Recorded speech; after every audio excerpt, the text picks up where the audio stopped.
प्रिय बच्चों, भाषा भारती कक्षा 6 पाठ 6 विजय गान का केंद्रीय भाव है। प्रस्तुत कविता में कवि ने युवाओं को विजय पथ पर चलने का आह्वान किया है, यानी जवानों को कहा है कि विजय पथ पर चलने का आह्वान किया है, यानी कि उनको बुलाया है।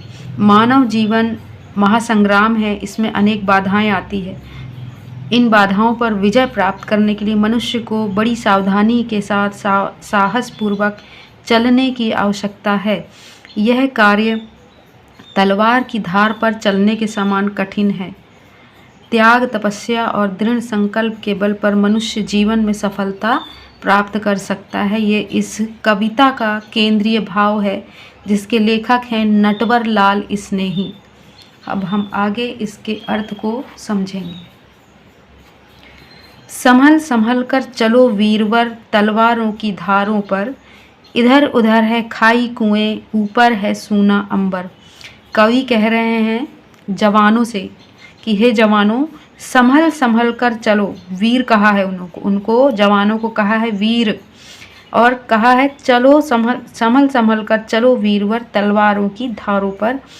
इधर उधर है खाई कुएं, ऊपर है सूना अंबर। कह रहे हैं इस संसार में बहुत सारी परेशानियां हैं, इधर खाई है तो उधर कुआं है। अगर हम देखें दोनों साइड, इंसान कहीं बच नहीं सकता, इसलिए दोनों साइड में क्या है, परेशानियां हैं, संकट हैं, मुसीबतें हैं।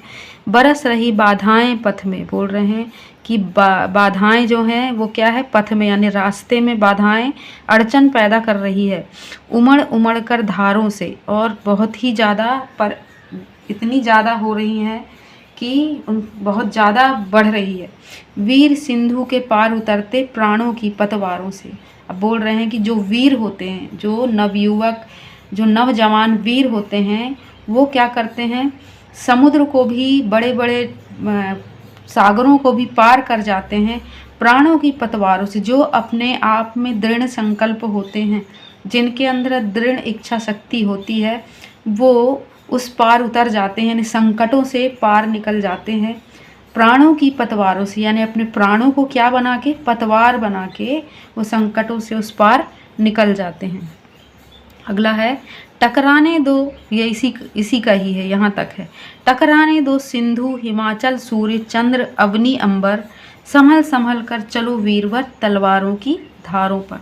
कवि कह रहे हैं कि जो कुछ भी हो रहा है उसे होने दो, जो जिससे भी टकरा रहा है उसे टकराने दो। सिंधु को टकराने दो हिमाचल से, सूर्य को टकराने दो चंद्रमा से, और धरती को टकराने दो अंबर से। लेकिन तुम क्या करो, दृढ़ निश्चय होकर के संभल संभल कर चलो वीरवर, संभल संभल कर चलो वीरों तलवारों की धारों पर। ये संसार कैसा है, संकटों से भरा हुआ है, यानी कि जो लोग जीवन यापन कर रहे हैं, वो जीवन यापन उनका कैसा है, तलवारों की धार पर चलने के समान है। अब आगे कह रहे हैं कवि, आगे देखेंगे ये वाला। पापों से संतप्त धरा का पाप ताप में जलने दो, घुमड़ घुमड़ कर नभ मंडल को नित अंगार उगलने दो। यहाँ भी कवि ये कह रहे हैं कि ये संसार क्या है, पूरा पापों से भरा हुआ है। बहुत ही ज़्यादा पाप इस संसार में, धरा में, पृथ्वी पर बढ़ गया है। ताप में जलने दो, इस पृथ्वी को जो पाप भरा है उसमें जलने दो। घुमड़ घुमड़ कर नभ मंडल को नित अंगार उगलने दो। भले ही नभ मंडल से भी क्यों ना अंगार उगल रहे, क्यों ना अंगारें बरस रही हो, फिर भी जल जाएगा पाश पुराना, पर वस्ता अंचल जंजर।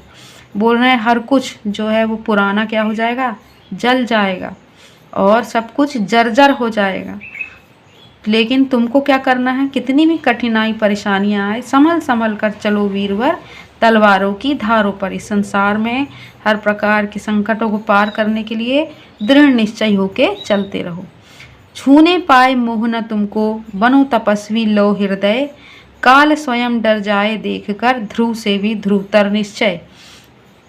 हो गस्ता से क्या कठिन सुखाना, बाधा का दुर्गम सागर, संभल संभल कर चलो वीरवर तलवारों की धारों पर। कवि कह रहे हैं यहाँ पर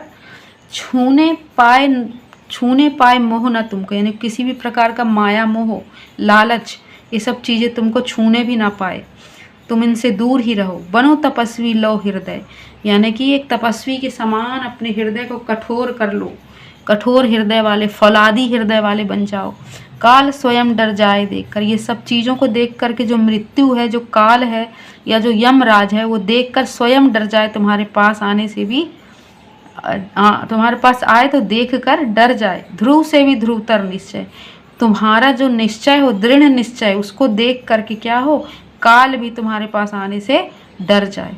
हो अगस्त्य से क्या कठिन सुखाना, बाधा का दुर्गम सागर, कोई भी चीज़ें कठिन नहीं है, कोई भी परेशानियों को पार करना कठिन नहीं है अगर तुम्हारे अंदर दृढ़ निश्चय हो तो। संभल संभल कर चलो वीरवर तलवारों की धारों पर। हम क्या कह रहे हैं कवि जवानों से, वीरों से, कि संभल संभल कर चलो इस संसार में कठिनाइयों को पार करते हुए तलवारों की धारों पर। ये आपकी कविता हो गई और इसके अर्थ हो गए हैं। अब आगे हम इसके अभ्यास कार्य देखेंगे। ये है अभ्यास कार्य पाठ 6, प्रश्न नंबर 1, सही विकल्प चुनकर लिखिए।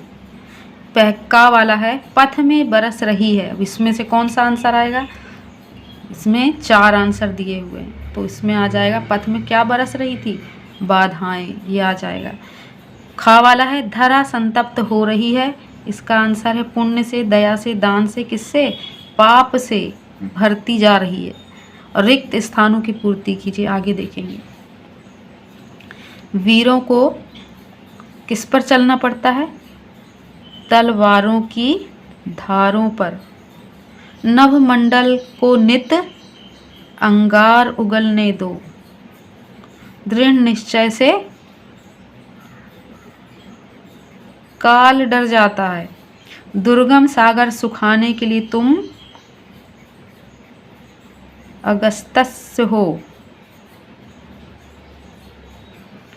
अब आगे इसके प्रश्नों के उत्तर दिए हैं। निम्नलिखित प्रश्नों के उत्तर 1 या 2 वाक्यों में लिखिए। ये इनके हल मैंने करके रखे हुए हैं आपके लिए। वीरों के पथ में क्या बरस रही है, देखेंगे। ये मैंने तैयार करके रखा हुआ है आपके लिए, ये लिखा हुआ है भाषा भारती पाठ 6 विजय गान।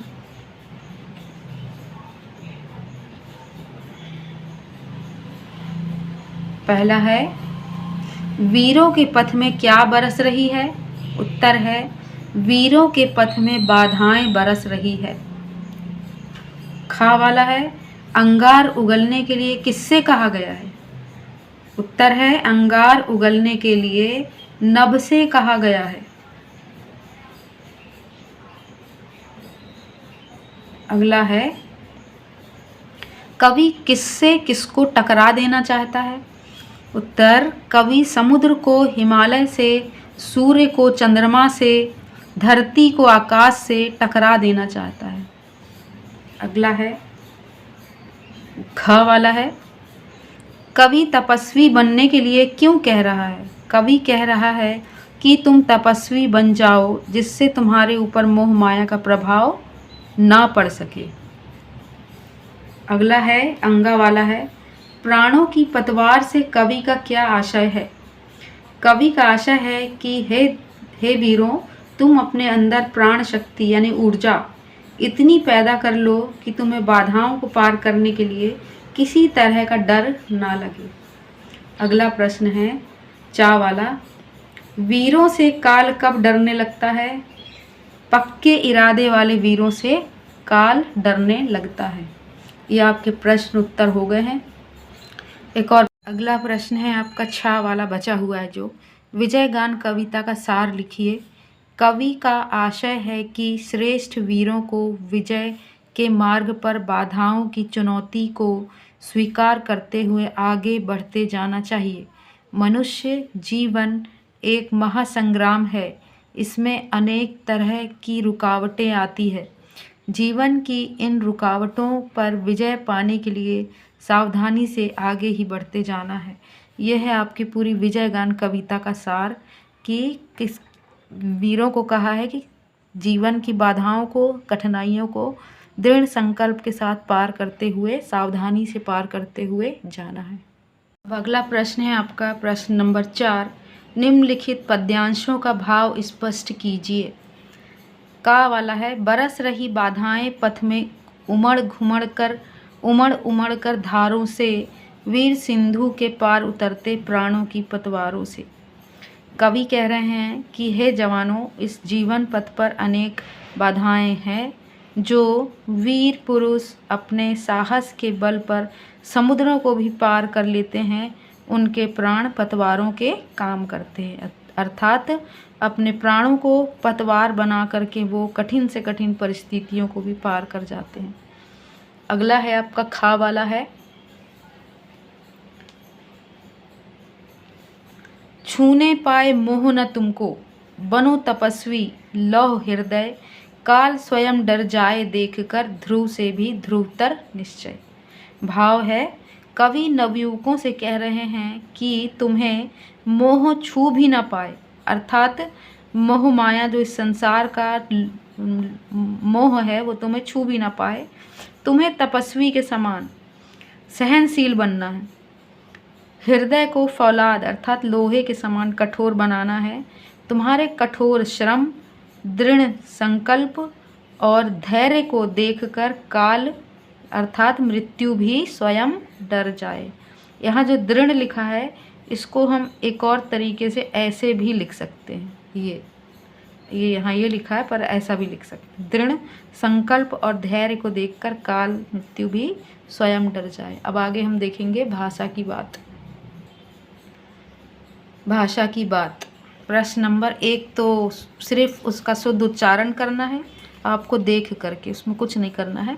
ये प्रश्न नंबर 2 है, निम्नलिखित शब्दों की वर्तनी शुद्ध कीजिए। यहाँ गलत वर्तनी लिखी है, ये यहाँ सही वर्तनी लिखी है।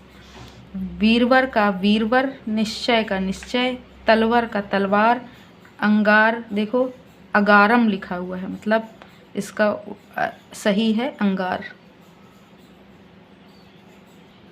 अगला प्रश्न है प्रश्न नंबर 3, निम्नलिखित शब्दों का वाक्यों में प्रयोग कीजिए। हिमाचल, हिमाचल प्रदेश में बाढ़ आने पर हमारे प्रदेश के लोगों ने उनकी बहुत सहायता की। मंडल, हमारे भूमंडल पर सदा हरियाली छाई रहती है। अगला है हृदय, हमें कठिनाइयों का सामना करने के लिए अपने हृदय को कठोर करना चाहिए। ये आपका तीनों वाक्य हो गए। अब अगला हम अभ्यास देखते हैं। अब आगे हम देखेंगे कि आपके अभ्यास कार्य में भाषा की बात में क्या दिया है। तो यहाँ पर ये दिया हुआ है, जहाँ कविता में एक वर्ण मतलब होता है अक्षर, एक से अधिक बार आता है वहाँ अनुप्रास अलंकार होता है। अलंकार कविता की सुंदरता बढ़ाते हैं। अलंकार 2 प्रकार के होते हैं, एक होता है शब्द अलंकार और दूसरा होता है अर्थ अलंकार। तो अलंकार क्या होता है, जैसे कि एक नारी जो होती है अपने श्रृंगार अपने आभूषणों से करती है, उसी प्रकार से कविता जो होती है काव्य उसका भी जो श्रृंगार होता है वो कहलाता है, जिससे किया जाता है कविता का श्रृंगार सुसज्जित किया जाता है, उसको बनाया जाता है, वो अलंकार कहलाता है। अलंकार का अर्थ ही आभूषण होता है। तो ये अलंकार अगर कविताओं में ना हो तो कविताएं क्या हो जाएंगी, बिल्कुल नीरस हो जाएंगी। तो उसी प्रकार से हम देखते हैं कि देखो कोई भी एक शब्द अगर बार बार आता है हम इसको उदाहरण के साथ समझेंगे। अगला प्रश्न है प्रश्न नंबर 5। जैसे कि हमने देखे थे कि अलंकार जो है कि एक ही वर्ण की आवृत्ति बार बार होती है, तो वहाँ पर क्या है अनुप्रास अलंकार। तो यहाँ पर अनुप्रास अलंकार की पूरी परिभाषा लिखी है। कविता में जब एक ही वर्ण की आवृत्ति बार बार होती है वहाँ अनुप्रास अलंकार होता है। उदाहरण 2 उदाहरण दिए हैं। पहला है, चारू चंद्र की चंचल किरणें खेल रही थी जल थल में। अब आप देखो चा शब्द जो है ये वाला, ये चा, ये वाला भी और ये भी, ये बार बार इन वर्णों की आवृत्ति हुई है, यानी अब वर्ण यानी कि अक्षर, इन अक्षरों की आवृत्ति बार बार हुई है, वहाँ पर क्या होता है अनुप्रास अलंकार होता है। दूसरा उदाहरण है, मधुर मधुर मुस्कान मनोहर। दूसरा उदाहरण है, मधुर मधुर मुस्कान मनोहर मनुज वेश का उजियाला। देखो यहाँ पर भी माँ शब्द, माँ अक्षर, यहाँ भी माँ, यहाँ भी माँ, ये जो है बार बार आया है, इसके कारण से ये हो गया है अनुप्रास अलंकार। तो जब भी बच्चे याद रखें एक अक्षर की बार बार, जहाँ पर आवृत्ति का मतलब है उसका बार बार आना, तो वो क्या कहलाता है, एक से अधिक बार आना वो कहलाता है आवृत्ति। और जहाँ एक से अधिक बार आवृत्ति हो रही है एक ही अक्षर की, तो वहाँ अनुप्रास अलंकार होता है। अगला प्रश्न है प्रश्न नंबर 6। इसमें दिया है उचित उपसर्ग व प्रत्यय लगाकर नए शब्द बनाइए। तो वहाँ पर आप अपनी पुस्तक में देखेंगे, वहाँ पर सिर्फ 2 ही शब्द दिए हैं, एक दिया है ज्ञान और एक दिया है सफल। तो इस प्रकार से यहाँ पर मैंने बना दिया है आपके लिए उपसर्ग और प्रत्यय। अब देखिए उपसर्ग जो होता है वो हमेशा आगे लगता है, यहाँ लगता है आगे, और जो प्रत्यय होता है वो हमेशा पीछे लगता है। तो जो ज्ञान है उसमें मैंने आ लगा के और पीछे प्रत्यय ता लगा के नया शब्द बन गया अज्ञानता। उसी प्रकार से ये सफल भी देखो, इसमें भी मैंने आ शब्द लगा दिया है, ये क्या है उपसर्ग है, और ता शब्द लगा दिया है, ये है प्रत्यय, तो ये हो गया है असफलता। इस प्रकार से ये एक नए शब्द बन गए हैं। अब देखिए अगला प्रश्न दिया है, प्रश्न नंबर कौन सा देख लिए थे हमने, 6 भी देख लिए थे, है ना। अब हमारा प्रश्न नंबर 7 आ गया। 7 में है पर्यायवाची शब्द लिखिए। तो सूर्य का तो यहाँ पर पहले ही दे दिया है, और चंद्रमा का हमने लिख लिया है, मैंने बना दिया है आप लोगों के लिए, लिख दिया है। चंद्रमा का है शशि, रजनीकर, सुधाकर, और सिंधु का है समुद्र, सागर, पयोधी, और अग्नि का है आग, अनल, और पावक, ये है, ये लिखा है पावक, और अंबर का है आकाश, गगन और नभ। तो ये आपके प्रश्न 7 के उत्तर भी हो गए। अगला अध्याय आपको अगले वीडियो में मिलेगा। अगर कुछ समझ में नहीं आता है तो कमेंट करके मुझसे पूछ सकते हैं। चैनल को सब्सक्राइब करिए और इसको शेयर भी करिए और अच्छे अच्छे कमेंट करिए।